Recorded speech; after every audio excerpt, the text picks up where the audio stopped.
Blink చేయడం అటు ఇటు కంటిని మూసి తెరిచి చేయడం స్పీడ్గా.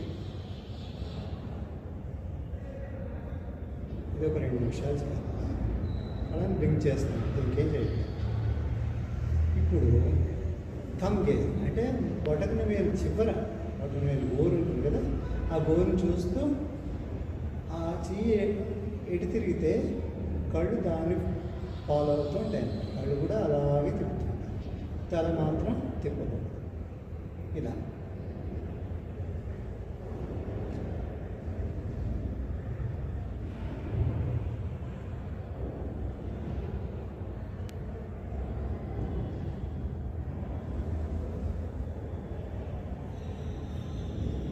మళ్ళీ ఆపోజిట్ డైరెక్షన్ కూడా ఇటువైపు ఎన్ని రౌండ్స్ చేసామో రెండు వైపు కూడా అన్ని రౌండ్స్ చేయాలి. చేస్తేనే దీనికి ఫలితం. ఇది మన థమ్ గేజ్. నెక్స్ట్ మూడోది మనం చెప్పేది అది కళ్ళు చూస్తుంటాం, పైకి చూస్తాం, ఫస్ట్ ఆకాశం వైపు చూస్తుంటాం, కళ్ళు తిప్పడం అనమాట. కుడివైపు చూస్తాము, కళ్ళు తిప్పుతాము, కుడివైపు పూర్తిగా కళ్ళు తిప్పుతాము, కిందకి నేల మీదకి, ఎడమవైపుకి కళ్ళు తిప్పుతాము, మళ్ళీ మీదకి సీలింగ్ వైపు చూస్తాము, రెండు కళ్ళు తిప్పి, మళ్ళీ కుడివైపు కింద, కుడివైపు ఎడమవైపు కళ్ళని తిప్పుతున్నాము, మీదకి కుడి ప్రక్క, క్రింద ఎడమ ప్రక్క, పైవైపు ఇలా కళ్ళు తిప్పుతాము. కనీసం ఒక 3 రౌండ్స్ చేసి ఒకసారి కళ్ళు మూసుకుని కళ్ళు స్ట్రెయిన్ అయినంత వరకు చేయొచ్చు. 2 నిమిషాలు పెట్టుకోవచ్చు టార్గెట్. సరే, ఇప్పుడు మళ్ళీ ఆపోజిట్ డైరెక్షన్.